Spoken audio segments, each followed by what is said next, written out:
Walking through the twisting maze at the Winchester Mystery House evokes a mixture of feelings. The mansion is beautiful, yet bizarre.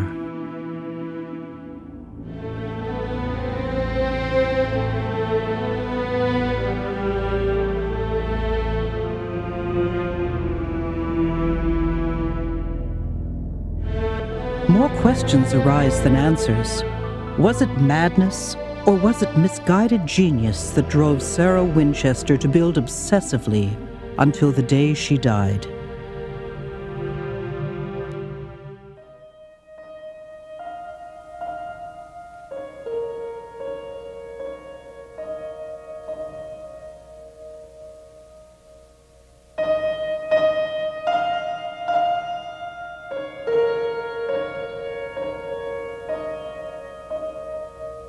The fascinating story of the Winchester house has its roots in deep personal tragedy.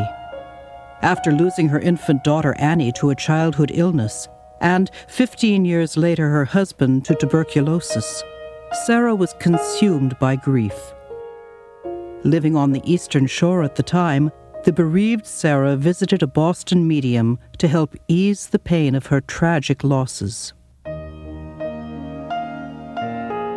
Sarah's deceased husband, William Wirt Winchester, was the munitions baron who produced the Winchester repeating rifle, also known as the gun that won the West. The medium is said to have explained to the wealthy widow that her misfortune, as well as her fortune, were the result of the countless lives lost to the Winchester rifle. Sarah would bear the wrath of those spirits unless she took precautions. The remedy? Sarah was to make her surroundings attractive to kindly spirits, who in turn would keep the evil spirits at bay.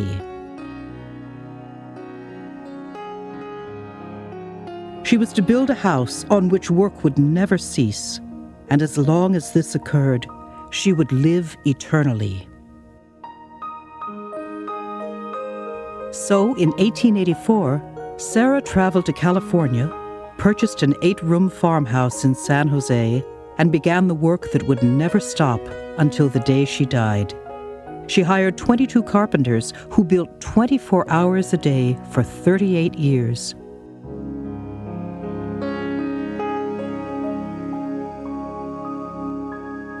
The result is eerie. Corridors snake through a maze of shadowy rooms. Stairways rise, only to end abruptly at ceilings. Doors open onto solid walls. It's easy to get lost here. But some think that's just the purpose. Sarah wanted to confuse unwanted ghosts, yet provide a comfortable respite for the spirits she wished to entertain. To this end, she spared no expense. With an inheritance of $20 million and an income of $1,000 a day, cost was no object. Turn-of-the-century opulence is evident everywhere. Priceless Tiffany windows compete with sculpted English wallpaper for splendor. Rich hues of African mahogany, rosewood, and teak shine in the delicately carved woodwork.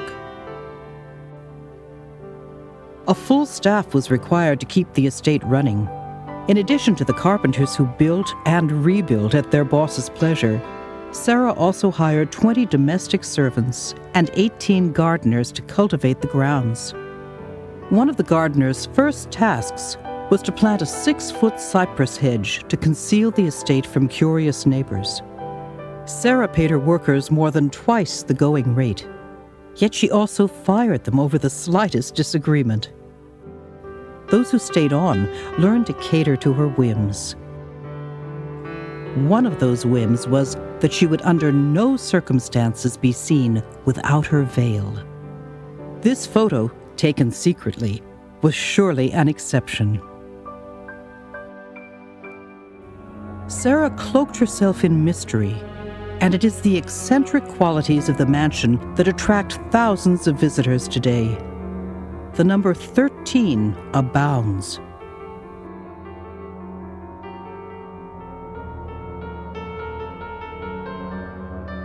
rooms with 13 ceiling panels, and 13 windows. Windows with 13 panes. 13 bathrooms.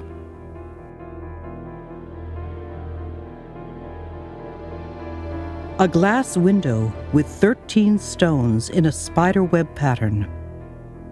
And this German chandelier originally had 12 fixtures, but Sarah added a 13th to it. Seemingly unmysterious was the bell tower. It was known to toll at noon and 5 p.m. to summon workers to their meals.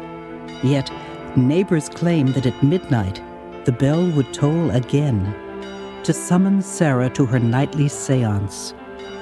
Rumor has it that Sarah would steal through her Victorian labyrinth, disappearing into this blue séance room. There's only one way in, but there are 3 ways out. One is disguised as a closet,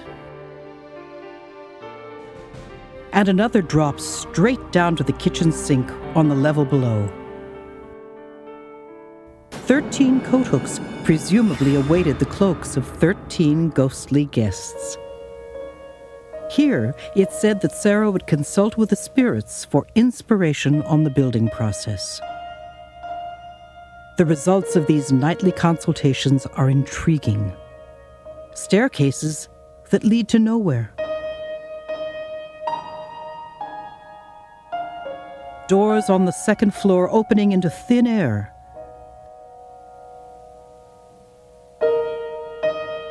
Storage cabinets with 1/2 inch of storage space.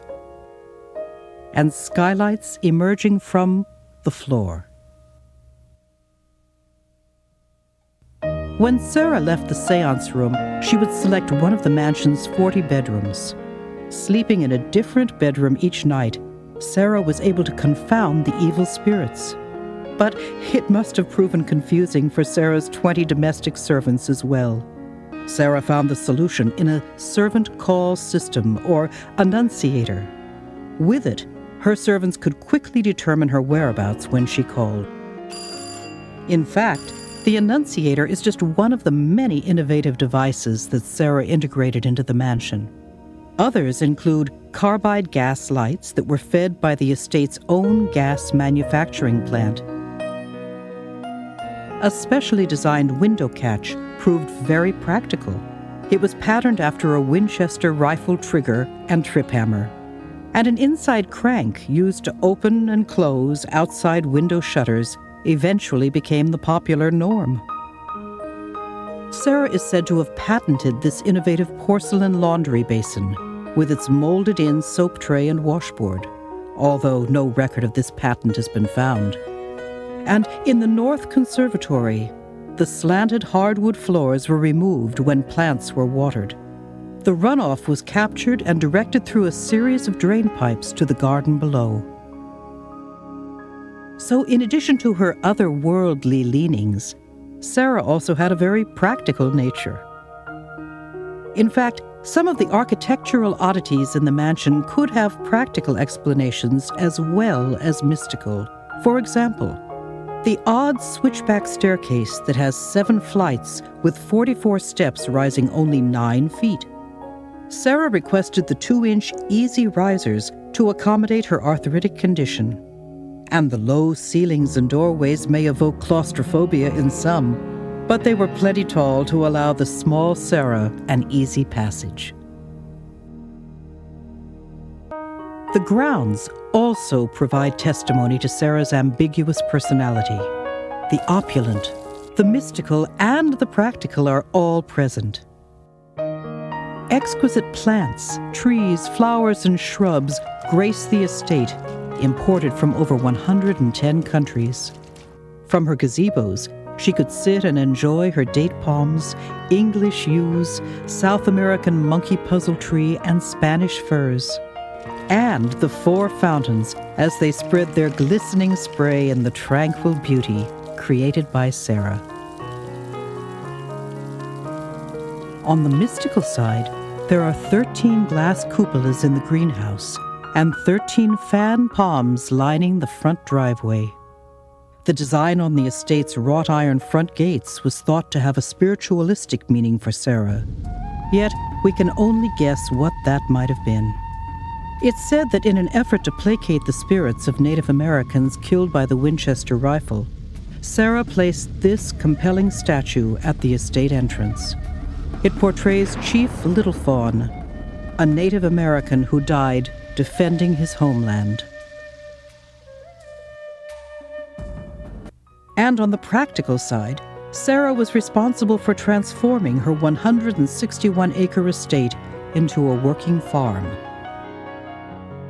The orchards produced plentiful crops of plums, apricots, and walnuts, and the fruit was dried in this special dehydrator. With its large coal furnace, it could dry half a ton of fruit in 30 hours. These were sold at market, supplementing Sarah's already enormous income. Sarah created an estate that was almost completely self-sufficient, with a plumber's shop, carpenter's workshop, and a mechanic's garage at her disposal. The 35-foot water tower housed the main water supply for the estate with a 10,000-gallon storage tank. An elaborate drainage system carries water through miles of pipe, connecting collection basins and cisterns around the mansion. It's still in use today. Unlike most homes of this era, the mansion had electricity for lighting, for several well pumps, and for the Otis electric elevator. The electricity was produced by an electric generator fueled by gas pumps. And in the days prior to electricity, Sarah's gas manufacturing plant pressed gas through the lines into the house by means of a large piston and cylinder. And for heating the mansion, a huge coal furnace in the basement was kept running night and day.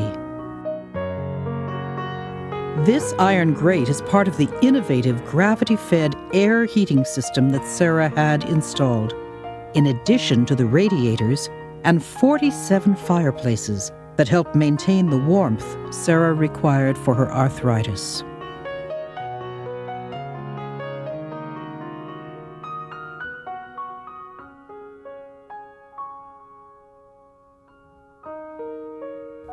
Sarah may have been obsessed with the spiritualistic, but the legacy of her estate proves she was also an extremely capable and accomplished woman.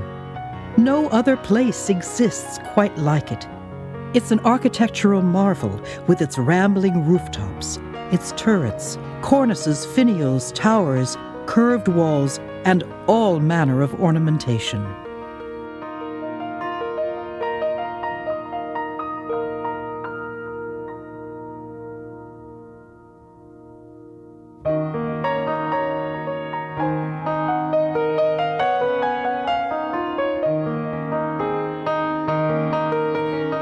The front entrance is adorned with beautiful mahogany and leaded glass doors, but sadly, no one ever used it. It's rumored that President Theodore Roosevelt came to call at these doors in 1903. But story has it that he was asked to use the servants' side entrance instead, and he refused and left in a huff. On the interior as well, Sarah spared no expense on finishing touches.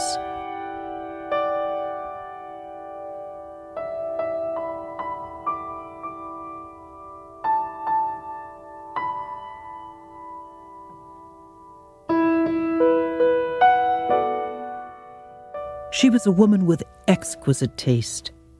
Elaborate hand-pieced floors and carved trimwork use a variety of oak, ash, maple, mahogany, teak, cherry, and rosewood. Lovely ceiling medallions and picture moldings, and rare French, English, and Oriental wall coverings decorate the exotic interiors. The Grand Ballroom is one of the best examples of Sarah's magnificent taste. It cost more than $9,000 to complete at a time when an entire house could be built for less than $1,000. The walls and parquet floor are made of 6 hardwoods, and the silver chandelier was imported from Germany. The most curious elements of the grand ballroom are the 2 stained glass windows with the inscriptions, "Wide unclasp the table of their thoughts," and "These same thoughts people this little world." They clearly held some special meaning for Sarah, but their significance remains a mystery today. There are more windows throughout the mansion, 10,000 of them.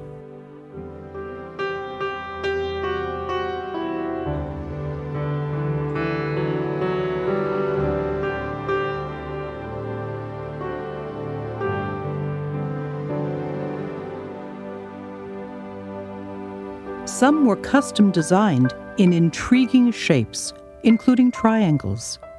Frames were hand-carved, and sometimes these beautiful windows were set in inconspicuous hallways where no light would ever pass through them, like this Tiffany window, which cost Mrs. Winchester $1,500.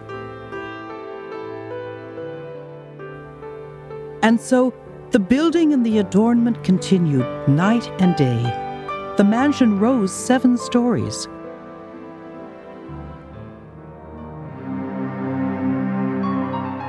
But then, the top 3 toppled in the San Francisco earthquake of 1906. Sarah was trapped in this bedroom during the quake. It was hours before her servants located her and pried open the bedroom door. Sarah was determined the spirits were trying to tell her she had spent too much money on the front part of the house, so she immediately ordered the front 30 rooms boarded up, including the magnificent front entrance and the grand ballroom. Yet nothing could daunt the widow's determination, not even an earthquake. And she kept right on building. Sarah had an interest in art glass, and experts say that her collection is one of the finest and largest in the world. Unfortunately, many of her beautiful pieces were never installed. On September 5th, 1922, all construction came to a stop as workers learned of Mrs. Winchester's death.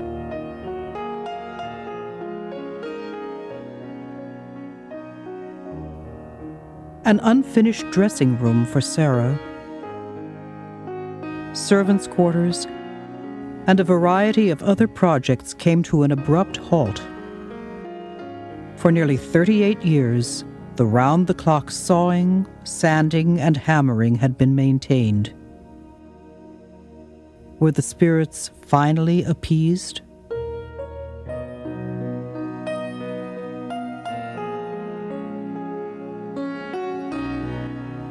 We have no way of knowing for sure. We do know, however, that though the 160-room mansion has its mystical uncertainty, its labyrinthine passages, and its confusing construction, Sarah Winchester's estate is one of the finest examples of Victorian craftsmanship to be found. And with people coming from all over the world to see her life's work, Sarah Winchester has, in some strange way, achieved her dream of eternal life.